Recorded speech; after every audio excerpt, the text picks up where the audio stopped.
భారతీయులకు బంగారం అంటే ఎంత ఇష్టమో సపరేట్గా చెప్పాల్సిన పని లేదు. దేశ జీడిపి కంటే ప్రజల దగ్గరున్న బంగారం విలువే ఎక్కువ అంటే అర్థం చేసుకోండి ఇండియన్స్ ఈ మెటల్ను ఎంత లవ్ చేస్తున్నారు. కానీ ఎంత ప్రేమున్నా బంగారం ఇంట్లో పెట్టుకోవడానికి కొన్ని లిమిట్స్ ఉన్నాయి. ఐటీ పరిమితులకు మించి బంగారాన్ని మీ ఇంట్లో పెట్టుకుంటే తిప్పలు తప్పవంటున్నారు అధికారులు.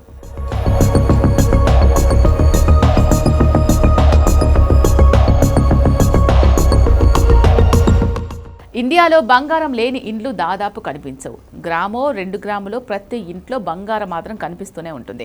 నిజానికి భారతదేశంలో ఆదాయపు పన్ను శాఖ నిబంధనల ప్రకారం ఇంట్లో బంగారం పెట్టుకోవడానికి ఒక నిర్దిష్టమైన పరిమితి లేదు.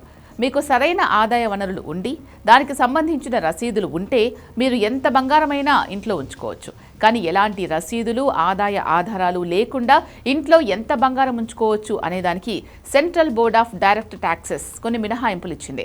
ఐటీ దాడులు జరిగినప్పుడు ఈ లిమిట్స్ లోపు బంగారం ఉంటే అధికారులు సీజ్ చేయరు. ఐటీ నిబంధనల ప్రకారం కుటుంబ సభ్యుల సంఖ్యను బట్టి ఈ పరిమితులు మారతాయి. పెళ్లైన ఆడవాళ్లు ఎలాంటి డాక్యుమెంట్స్ లేకుండా 500 గ్రాములు అంటే సుమారు 50 తులాల బంగారం ఇంట్లో ఉంచుకోవచ్చు. అదే పెళ్లి కాని అమ్మాయిలు 250 గ్రాముల వరకు బంగారం తమ దగ్గర పెట్టుకోవచ్చు. అదే మగవాళ్ళైతే సుమారు 100 గ్రాముల వరకు బంగారాన్ని ఎలాంటి డాక్యుమెంట్స్ లేకుండా ఇంట్లోనే పెట్టుకోవచ్చు. ఉదాహరణకు ఒక ఇంట్లో భర్త, భార్య, ఒక పెళ్లి కాని అమ్మాయి ఉంటే ఆ ఇంట్లో ఎలాంటి ప్రూఫ్స్ లేకుండా మొత్తం 850 గ్రాముల బంగారు ఆభరణాలు ఉంచుకోవచ్చు. దీనికి అధికారులు పన్ను వేయరు, సీజ్ కూడా చేయరు. అయితే ఈ పరిమితులు కేవలం ఆభరణాలకు మాత్రమే. బిస్కెట్స్ లేదా కాయిన్స్ రూపంలో బంగారం ఉంటే దానికి తప్పనిసరిగా రసీదులు ఉండాలి. ఈ లిమిట్ దాటి మీ ఇంట్లో బంగారం ఉంటే ఐటీ అధికారులు ఆ అదనపు బంగారానికి సంబంధించిన సోర్స్ అడుగుతారు.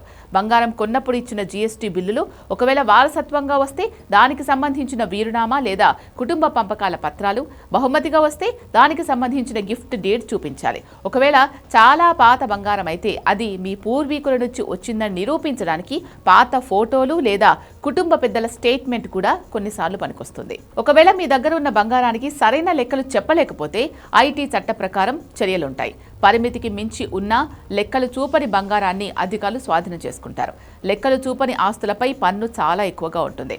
సుమారు 60% ట్యాక్స్, మళ్ళీ దానిపై 25% సర్ఛార్జ్, మరో 4% సెస్ ఉంటుంది. అంటే మొత్తం కలిపి మీ బంగారం విలువలో దాదాపు 78% వరకు ప్రభుత్వం పన్ను రూపంలో తీసుకునే అవకాశం ఉంది. కొన్నిసార్లు పెనాల్టీతో కలిపి ఇది 80 నుంచి 85% వరకు కూడా వెళ్ళొచ్చు. కాబట్టి బంగారం కొనే ప్రతి ఒక్కరూ ఆ బంగారంతో పాటు వాటి డాక్యుమెంట్స్ కూడా సేఫ్గా ఉంచుకుంటే బెటర్.